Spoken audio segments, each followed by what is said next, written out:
Hello BTC world channel আপনাকে জানাচ্ছি আন্তরিক শুভেচ্ছা। আশা করি সবাই ভালো আছেন। আপনারা জানেন যে বিটিসি ওয়ার্ল্ড চ্যানেলে কিন্তু আমরা ক্রিপ্টো মার্কেটের বিভিন্ন ট্রেডিং স্ট্র্যাটেজি আপনার সাথে শেয়ার করে থাকি এবং মার্কেটের বিভিন্ন পটেনশিয়াল কয়েন কিন্তু আপনাকে জানানো হয়।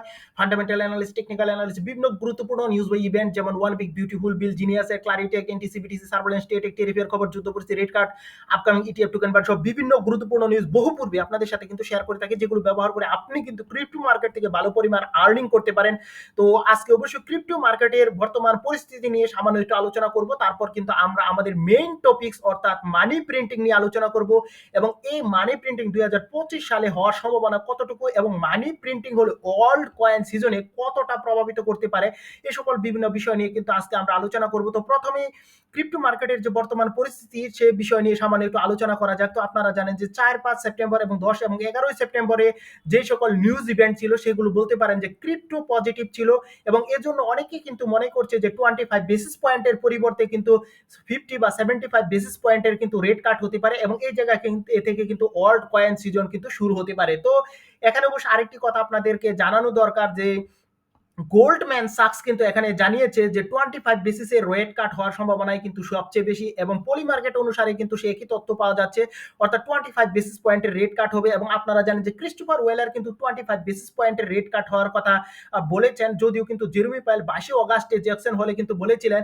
যে রেট কাট হবে সেপ্টেম্বর মাসে এবং তা কত তা কিন্তু নির্দিষ্ট করে না বললেও তিনি বললেন তার জন্য কিন্তু তারা প্রিভিয়াস বিভিন্ন ডেটার উপরে কিন্তু নির্ভর করবে। তো অনেকে মনে করছে যে 25 বেসিস পয়েন্টের রেট কাট হতে পারে। যদি 25 বেসিস পয়েন্টের রেট কাট হয় তাহলে ক্রিপ্টো মার্কেট সাময়িক সময়ের জন্য কিন্তু পাম্প করার পর কিন্তু আবারও ডাম্প হতে পারে এবং যদি 50 বা 75 বেসিস পয়েন্ট হয় তাহলে এই জায়গা থেকে কিন্তু একটা ওয়ার্ল্ড কয়েন সিজন কিন্তু শুরু হয়ে যাবে, সে ধরনের বিষয় কিন্তু বলাই যায়। তো আপনারা জানেন যে গত যে বিষয় ছিল যে বিটকয়েনের স্ট্র্যাটেজিক রিজার্ভ এবং ইউএস কিন্তু এবছরের শেষের দিকে বিটকয়েনের স্ট্র্যাটেজিক রিজার্ভ ঘোষণা করতে পারে, সেই বিষয়ে কিন্তু আমরা পূর্বে একটি পর্ব দিয়েছি, আপনি চাইলে কিন্তু দেখে নিতে পারেন। আর ক্রিপ্টো কারেন্সি সম্পর্কে আপনার যদি কোনো ধরনের কোয়েশ্চেন থেকে থাকে, কোনো কিছু জানতে চান বা কোনো একটি প্রজেক্ট বা ক্রিপ্টো কারেন্সি সম্পর্কে আপনার প্রাইস প্রেডিকশন বা যে কোনো ধরনের অ্যানালাইসিস চান, তাহলে অবশ্যই কিন্তু আপনি আমাদের কমেন্টস বক্সে লিখতে পারেন এবং আমরা অবশ্যই আপনার প্রশ্নের উত্তর দিব। এবং আপনারা জানেন যে প্রতি শনিবার আপনাদের প্রশ্নগুলো একসাথে করে কিন্তু আমরা একটি পর্ব তৈরি করি এবং সেখানে কিন্তু আপনাদের সকল প্রশ্নের উত্তর দেওয়া হয় এবং যারা অলরেডি কোয়েশ্চেন করেছেন তাদের প্রশ্নগুলো কিন্তু আমরা লিপিবদ্ধ করে রেখেছি এবং শনিবার কিন্তু আপনাদের প্রশ্নগুলোর উত্তর কিন্তু পেয়ে যাবেন। এবং যারা জানতে চান আরো তারা কিন্তু অবশ্যই কমেন্টস বক্সে আপনার সমস্যাগুলো লিখতে পারেন। তো অবশ্যই এখন আমরা আমাদের মেইন টপিকস মানি প্রিন্টিং এর দিকে কিন্তু আমরা আলোচনা শুরু করব। তো আপনারা এখানে জানেন যে এখানে মানি প্রিন্টিং হওয়ার সম্ভাবনা কিন্তু বলতে পারেন অনেকাংশেই কিন্তু রয়েছে 2025 সালের Q4 এর দিকে।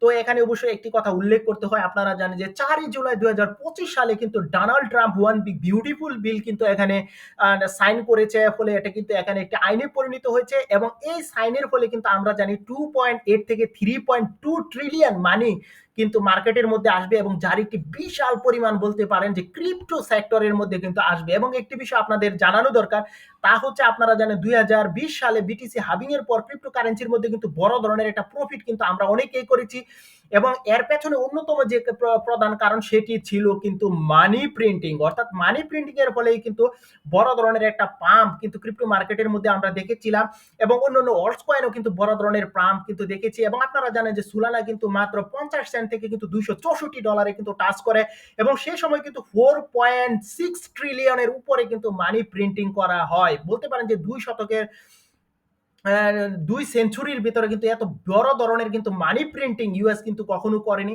তো এখন যে Q4 রয়েছে 2025 সালে সেখানেও কিন্তু মানি প্রিন্টিং এর একটা সম্ভাবনা কিন্তু রয়েছে, কারণ আপনারা জানেন যে ওয়ান বিগ বিউটিফুল বিলে কিন্তু 2.8 থেকে 3.2 ট্রিলিয়ন ডলার কিন্তু এখানে মার্কেটে আসবে, যা কিন্তু ইতিমধ্যে আপনাদের সাথে কিন্তু আমরা শেয়ার করেছি এবং এই সম্ভাবনাটা অনেকাংশে এখন বেড়ে গিয়েছে কেন সে বিষয়টা যদি আপনাদের সাথে আমরা একটু শেয়ার করি। আপনারা জানেন যে 4 সেপ্টেম্বর যে ইউসি ছিল সেখানে কিন্তু আমরা দেখেছি যে 4 সেপ্টেম্বরের যে নিউজ এসেছিল তা কিন্তু বলতে পারেন ক্রিপ্টো পজিটিভ ছিল এবং 11 সেপ্টেম্বরের যে রিপোর্টটা আপনারা যদি এখানে দেখেন যে আনএমপ্লয়মেন্ট ক্লেম সেটি কিন্তু দেখুন 263কে অর্থাৎ 2,63,000 মানুষকে কিন্তু জবলেস হিসাবে কিন্তু এখানে ক্লেম করা হয়েছিল এবং এখানে কিন্তু মনে করা হয়েছে যে 2,35,000 কিন্তু জবলেস ক্লেম করা হবে এবং পূর্বের যে ডেটা সেটি কিন্তু দেখুন যে 36,000 কিন্তু এখানে জবলেস ক্লেম করা হয়। সো এই সংখ্যাটা যে আপনারা দেখছেন এ কিন্তু বিশাল পরিমাণ কিন্তু বেড়ে গিয়েছে। তো এখানে অবশ্যই জানানো দরকার যে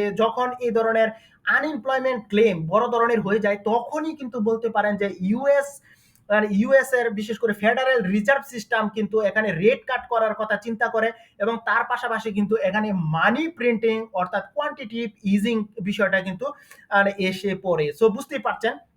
এবং আপনি যদি এখানে 10ই সেপ্টেম্বরের নিউজটা দেখেন তাহলেও কিন্তু আপনি এখানে বুঝতে পারবেন যে বড় ধরনের পজিটিভ নিউজ কিন্তু এখানে ছিল।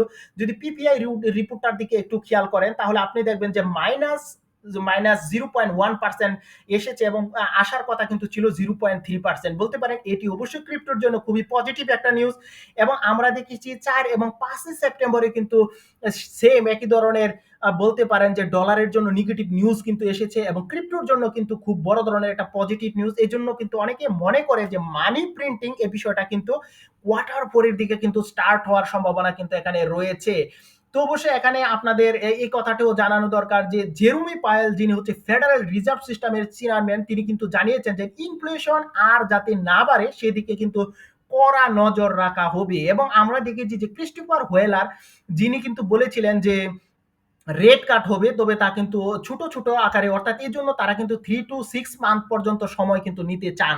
তো এখানে অবশ্যই বলে রাখা দরকার যে 3 to 6 মান্থ যদি সময় নেওয়া হয় তাহলে বিভিন্ন ট্রেডার্স বা এখানে যে হুয়েলস বা ইনস্টিটিউশনাল অ্যাডাপশন এগুলো কতটা প্রভাবিত করা যায় তাই কিন্তু এখন দেখার বিষয়। তো এখানে অবশ্যই আপনাদের আরেকটা বিষয় উল্লেখ করা দরকার সেটি হচ্ছে বেকারত্ব যদি বেড়ে যায় এবং অর্থনীতি যদি খারাপ হয় এবং যে ঋণের পরিমাণ তা যদি বেড়ে যায় তাহলে কিন্তু বলতে পারেন মানি প্রিন্টিং এ বিষয়টা কিন্তু হওয়ার সম্ভাবনা কিন্তু রয়েছে। তো এখানে আমরা যে বিভিন্ন ডেটাগুলো দেখেছি সেখানে কিন্তু বেকারত্বের একটা বড় ধরনের সমস্যা কিন্তু আমরা এখানে দেখেছি এবং অর্থনীতির অবস্থাও কিন্তু খুবই খারাপ। এবং আপনারা জানেন যে ডোনাল্ড ট্রাম্প কর্তৃক কিন্তু বিশ্বের বিভিন্ন দেশের উপর কিন্তু ট্যারিফ অ্যাড করা হয়েছে এবং সেই বিষয়টা কিন্তু ক্রিপ্টো মার্কেটের উপরেও কিন্তু বড় ধরনের একটা প্রভাব ফেলেছে এবং স্টক মার্কেটেও কিন্তু সেম সমস্যা কিন্তু আমরা দেখেছি। তো এখানে মনে করা হচ্ছে যে এই জন্য এর একটি সমাধান হিসেবে কিন্তু ইউএস কিন্তু মানি প্রিন্টিং করতে যাচ্ছে কোয়ার্টার ফোরের দিকে। এবং আপনারা জানেন ইউএস এর যে ঋণের পরিমাণ তা কিন্তু 35 ট্রিলিয়ন এবং এই ক্ষেত্রে যদি আপনি বিবেচনা করেন সেক্ষেত্রেও কিন্তু বলা যায় যে মানি প্রিন্টিং হওয়ার কিন্তু সম্ভাবনা রয়েছে। এই জন্য কিন্তু বিভিন্ন এক্সপার্ট মতামত দিয়েছেন যে কোয়ার্টার ফোরে কিন্তু মানি প্রিন্টিং হওয়ার সম্ভাবনা কিন্তু রয়েছে এবং এআই টুলস এবং বিভিন্ন এক্সপার্টের আর্টিকেল অনুসারে সে তথ্যটা যদি আপনাদেরকে জানায় তা কিন্তু বলতে পারেন 55%। সো বুঝতে পারেন যে বড় ধরনের একটা সম্ভাবনা কিন্তু রয়েছে মানি প্রিন্টিং। আর মানি প্রিন্টিং যদি হয় তাহলে ক্রিপ্টো মার্কেটের মধ্যে বলতে পারেন আমরা 2020-এর যে থার্ড বিটিসি হাবিং হয় তারপর যে ধরনের বিগ একটা প্রফিট করেছিলাম সেই একই ধরনের প্রফিট কিন্তু আমরা এই জায়গায় কিন্তু করতে পারবো। তো এই ক্ষেত্রে কিন্তু অবশ্যই আপনাদের তাও কিন্তু মনে রাখা দরকার যে ইউএস কিন্তু এই যে মার্কেটের বর্তমান যে ক্রাইসিস রয়েছে সেটি কিন্তু ট্রেজারি বন্ড বিক্রি করার মাধ্যমে কিন্তু পূরণ করে নিতে পারে। কিন্তু ট্রেজারি বন্ডের যে বিক্রি তার যদি ডিমান্ড কমে যায় এবং বেকারত্বের পরিমাণ যদি বেড়ে যায় তাহলে কিন্তু মাস্ট বি ইউএস গভর্নমেন্ট অর্থাৎ এখানে কিন্তু ফেডারেল রিজার্ভ সিস্টেম কিন্তু এখানে বলতে পারেন মানি প্রিন্টিং এর দিকে কিন্তু এগিয়ে যাবে। এই জন্য কিন্তু বিভিন্ন এক্সপার্ট মতামত দিয়েছেন যে মানি প্রিন্টিং হতে পারে। এবং আপনারা জানেন যে আমরা পূর্বের যে ভিডিও সেখানে কিন্তু আলোচনা করেছিলাম যে এখানে বিটকয়েনের স্ট্র্যাটেজিক রিজার্ভ কিন্তু এই বছরের শেষের দিকে কিন্তু আসতে পারে অথবা এখানে মানি প্রিন্টিং এর বিষয়টা কিন্তু বছরের শেষের দিকে আসতে পারে। তো দুটো থেকে যে কোনো একটা বিষয় যদি এবছর 2025 সালে হয় তাহলে বলতে পারেন ক্রিপ্টো অবশ্যই বড় ধরনের একটা প্রফিট কিন্তু আপনাদের দিবে। তো অবশ্যই এই বিষয়টা আশা করি বুঝতে পারছেন যে মানি প্রিন্টিং ক্রিপ্টো মার্কেটকে কতটা প্রভাবিত করতে পারে এবং এখানে অথবা বিটকয়েন স্ট্র্যাটেজিক রিজার্ভ ক্রিপ্টো মার্কেটকে কতটা প্রভাবিত করতে পারে। এবং আপনাদের জানানো দরকার সেপ্টেম্বর মাসকে অনেকে কিন্তু এখানে অ্যাকুমুলেশন জোন অর্থাৎ এখানে বাইং অপরচুনিটি হিসাবে কিন্তু দেখেছেন এবং ক্রিপ্টো কোয়ান্ট কিন্তু এই একই ধরনের তথ্য কিন্তু দিয়েছেন। এবং এখানে জানানো দরকার যে কয়েন টেলিগ্রাম কিন্তু বলেছে যে $1,00,000 নিচে কিন্তু বিটকয়েন 2025 সালের পূর্বে কিন্তু যাচ্ছে না। তো এই ছিল কিন্তু আজকে আমাদের ক্রিপ্টো মার্কেটের গুরুত্বপূর্ণ সকল নিউজ। সবাই ভালো থাকবেন সুস্থ থাকবেন। অবশ্যই নতুন কোনো পটেনশিয়াল বিষয় নিয়ে আপনার সামনে আবারও হাজির হয়ে যাব। সবার সুস্থতা কামনা এখানে শেষ করলাম। অবশ্যই আমাদের এই বিটিসি অল চ্যানেলটি সাবস্ক্রাইব করে আমাদের পাশে থাকবেন। Bye bye.